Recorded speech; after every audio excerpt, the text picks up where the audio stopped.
Hello everybody, I'm Jennifer Bell with Bell Marketing, and I hope that you're all having the most fantastic weekend. So today's video is just going to be really quick about IEPs and 504s. Now, I've only dealt with the IEPs. I was considering a 504, but I just ended up with the IEPs. So I don't want to give too much information just because I'm not an expert in them, but that is an option if you decide to go that route. Now, an IEP is more for kids that are a little more severe than a 504. 504 is basically for kids that do need some accommodations such as audiobooks or extended times to take their tests, versus an IEP requires or it includes a lot more functions. So when I noticed my kids were developmentally delayed, so educationally, speech, language, behavior, all of that. So I ended up having them get tested. They were delayed. There's certain things that they're supposed to be doing by a certain age, and of course they're supposed to start school in 5. So what an IEP does, it helps them get into pre-K and gets them started, so then that way they can start kindergarten on time. And usually that starts around, I'd say, 3. And that way that gives them a year or so to be able to get caught up to where they're supposed to be. A lot of times they won't be fully caught up, but that is okay, because if you're on a good IEP and a good school system, then they are going to get your kids back on track fairly quickly. Now, what an IEP does is there's so many different features that you can ask about. They will have specialized education that is, that offers a lot of features, such as having teachers that will come in and work with them, take them out of the classroom. They can have a semi-integrated classroom where they're partially in a general classroom, but then they also have time to be able to be in their specialized. So that really helps them to feel more normal like the other kids, but then they're still getting their education. It will offer them the chance to have treasure boxes, to be able to have rewards, like a reward system, such as if they're doing really well in class, they're behaving themselves, they're controlling their behaviors, they're asking politely, they can have a chance to. My daughter, she used to love cleaning, so she loved to help the teacher neaten up the classroom. Or it gives them a chance to be able to pick out a treasure box, or have, if they're doing really well, maybe there could be a little small party, a little pizza party for the classroom or something like that. It just offers them a little boost for their self-confidence, just to reward them, help give them a little extra, because it's not saying that your kids are more special than the other kids. It's just kind of that way the other kids can be a part of that too. Obviously, if you're having a little pizza party because, the parent wants to do something really nice, and all the kids will be included. And so that way they all feel special. But it's just, the school that I was in when I first got on IEPs, they allowed us to do things like that, where if I was really proud of my daughter or something like that, I could just send in a few pizzas. So it's not really a pizza party, but and they also have things like they can have different therapies. There's a lot of, there's some, I have never really dealt with all the different therapies. I think a lot of them do the most with autism, but there are ones that you can use just for being educationally delayed. You can also have, like I said, you can have the option to have longer periods to take your tests. If your child is one that kind of blows up really easily, like my daughter, she used to love throwing desks, throwing chairs, hitting the teachers, which obviously is heavily inappropriate.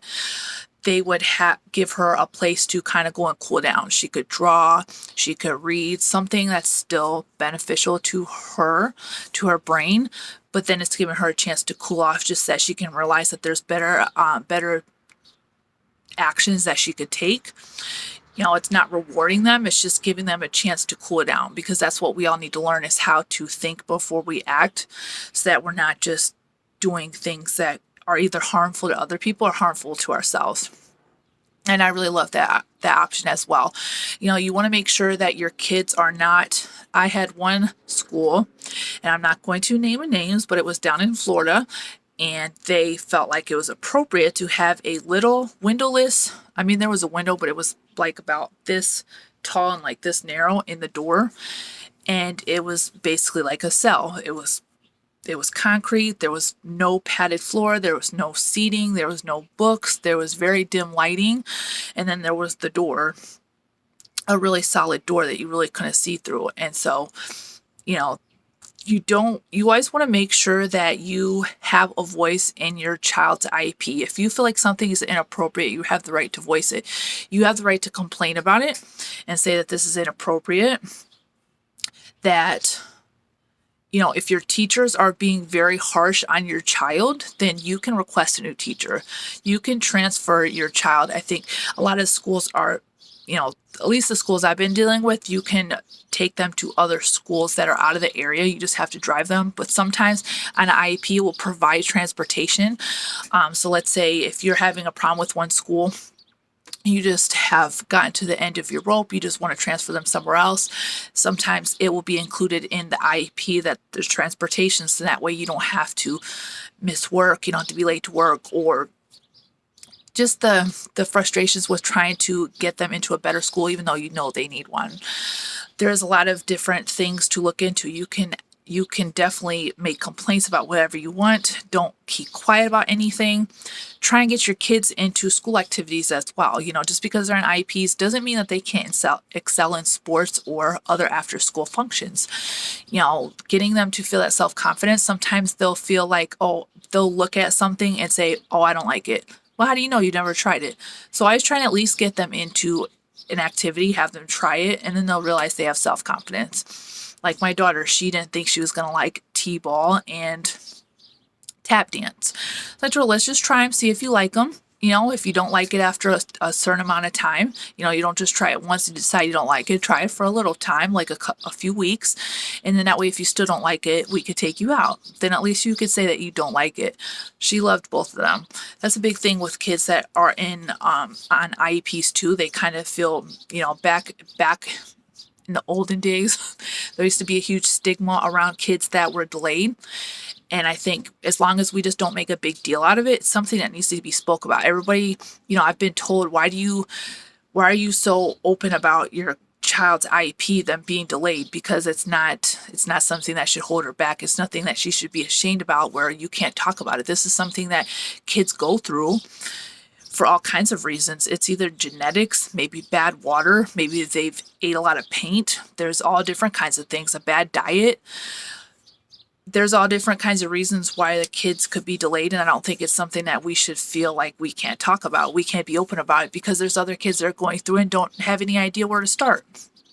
So that's why I talk about it. I don't think like it's that serious. I'm not ashamed of my daughter. I'm not ashamed of her being delayed because I look at how much she's blossomed since she's been on her IEP, and that we were blessed to have mostly amazing schools. And so I don't really, I guess it depends on the situation. We were all brought up differently. We all have different views in this society. But, the more we talk about it, the more it just become natural. That way, there's some people could have things that they've went through and advice that they can give that someone else who's been through it had never even heard. And like, wow, I wish I had known that.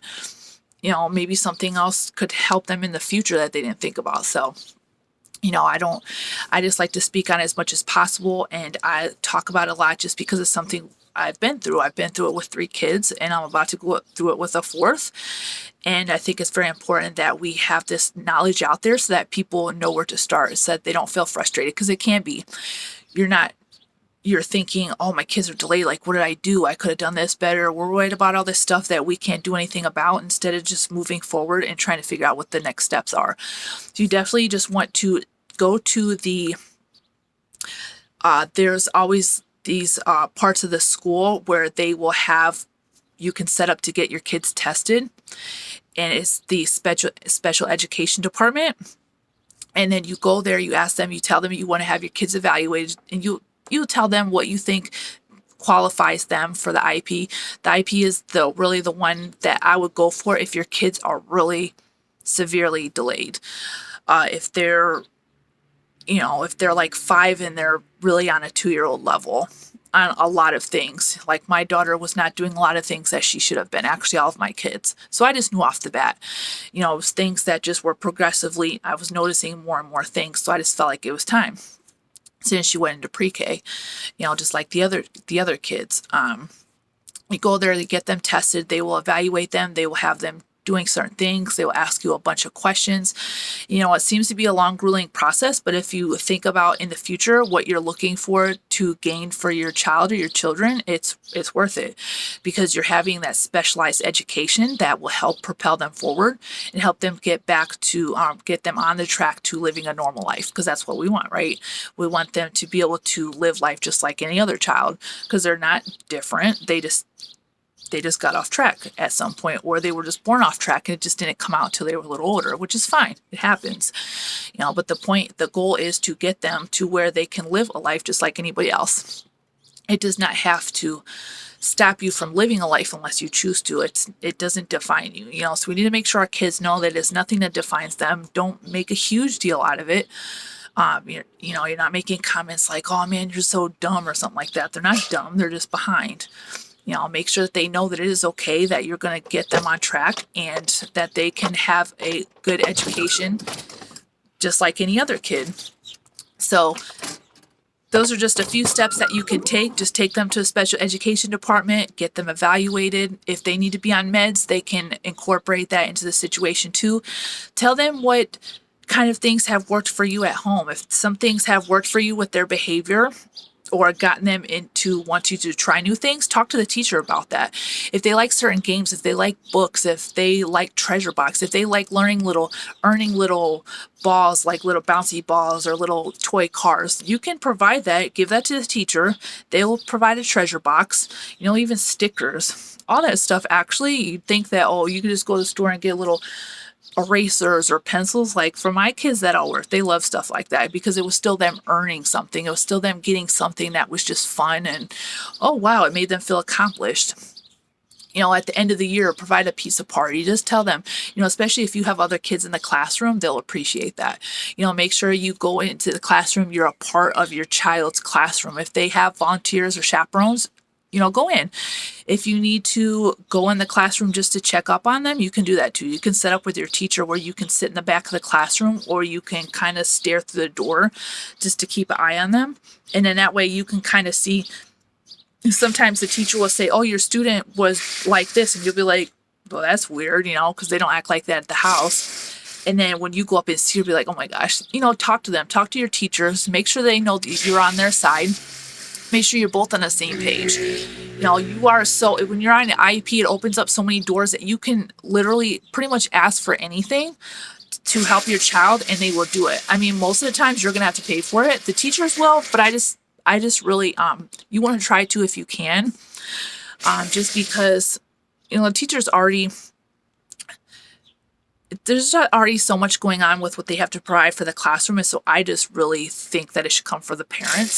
Sometimes it's nice. I love it when the teachers provide something too, because it's like, wow, it just makes you feel like your child's extra special and, stuff like that. But I would just say, if your teachers don't, just go ahead and buy it, because it's so worth it. And then that way, as school progresses, they can keep up this pattern of wanting to earn.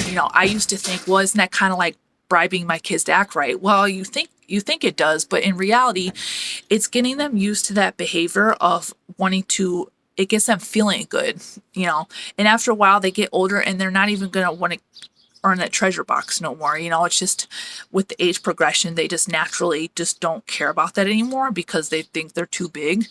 So you don't have to worry about that. Don't even worry about that. Your goal right now is to get them into the state of mind where they realize that it's good to make good decisions, that it feels good to be learning and to be working with the teacher and to be controlling themselves instead of hitting the teachers or throwing desks. And, obviously that is not something we want our kids to do, but one of my children did that. And so, whatever your kid does, if you're in a good school, the teachers are going to work with you and understand, and they're not going to be mad. They're going to try and work with you and really work extra hard with your child to make sure that they don't do that. Because there will be teachers out there who get mad. Of course, it doesn't feel good to get hit, but these are children that did not know how to, that's just their natural reaction for some reason. And so they just feel like it's appropriate to throw something or get mad, throw a temper tantrum face down first. And so you really got to make sure you're in a good school where they understand that and they know how to appropriately deal with your child instead of getting angry, because that's not going to help the situation. You need teachers that are calm, that that know exactly how to deal with it, because I even had my daughters in one school that were supposed to be trained for this, but they were not. One of the teachers here in Michigan, here in Detroit, would get really upset with my daughter and just be talking really inappropriately and saying stuff to my other daughter about her, and it was just not cool.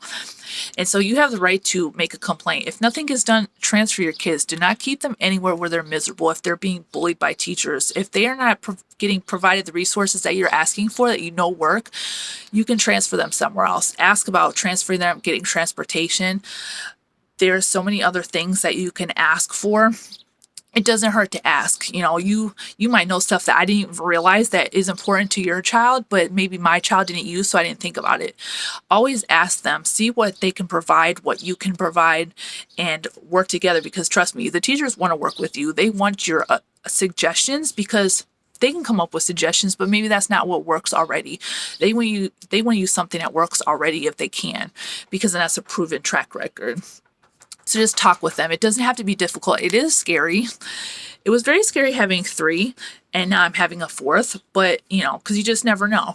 Some kids can be off their IEP faster, some could be quicker, but I will tell you, all 3 of my kids got off their IEPs because they were on good IEPs.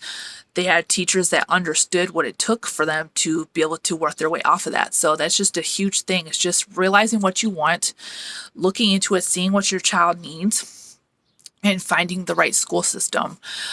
For me, the girls' school system they're in now is amazing, and they just are such a godsend because they are so patient. Just like the first school I ever dealt with, they were amazing. They were patient. They were always so loving on the kids, and they treated them all with respect, and they didn't tolerate anything back. It's making sure that your kids' teachers know that you are not expecting them to take abuse either, or disrespect, or being violent, or being crazy, like just all out, being crazy. Make sure that your kids know that that is not to be used as a crutch. They've got to know that that is not an excuse, but that it helps people to understand how their mind is working, so that they can move forward. And that's basically all it is.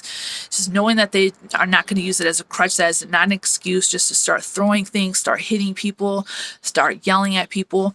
But then that person knows how to deal with them, because it can be very hard for people that are new to it or just don't know how to deal with it. The best thing is just to find people that do know how to deal with it, and you can kind of tell right off the bat how they're going to act, because they just have certain demeanors about them where you could just tell that your kids are in good hands. And they're very into your kids' school system, your kids' education, really into them being involved in activities, and they just want to know everything about them. They want to know what they like, what they don't like, and they want to know what you can offer, and they take it seriously. If you offer them something and they've been asking for it, they will use it. Don't just ask just because you're pretending to care and then you're not going to, because these are kids that need a little extra.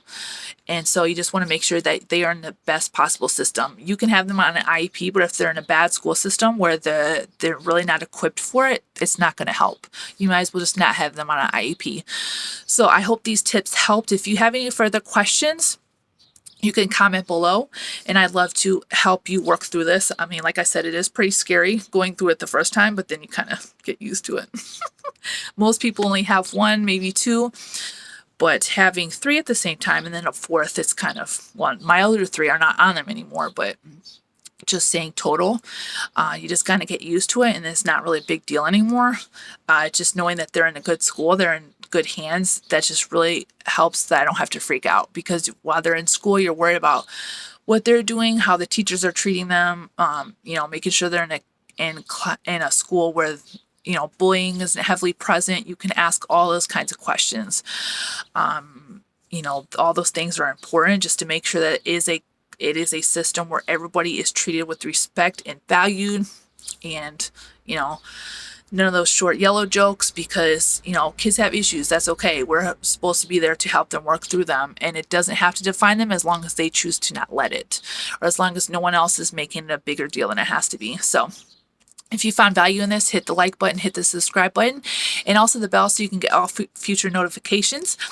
And yeah, like I said, if you find any value in this and you were kind of looking into this, then hopefully this helps. You know, a 504 is kind of a step down from an IEP, but it can still provide some resources, just not as much as the IEP. If you can get your kids on IEP, I would definitely go for it. Just check into the schools, ask as many questions as you need to. If they're rushing you through it, don't deal with them. They should never be rushing you, because this is huge. This is trying to get your kids back on track so they can live a normal life like all the rest of the kids. And so that you should never feel rushed. You should never feel like your questions are stupid. You should never feel like something is a dumb idea. That there's, you know, like if your kids are acting like this and then they're already kind of afraid, then they're probably not going to be equipped. You know, I never wanted my kids going into school acting like that, but it's something that happened. I worked with the teachers. We got it taken care of fairly quickly. And my daughter was an amazing student. So, you know, it's all stuff that can be worked out through time. You just got to work together. So anyways, I will see you guys all next time. And yeah, just do your research. Know exactly what your kids are getting put into, and you should be fine. It might take a few years. It took my kids several years to get off their IEPs, but it was so worth it. So just seeing my kids' potential is amazing. So I wish you luck.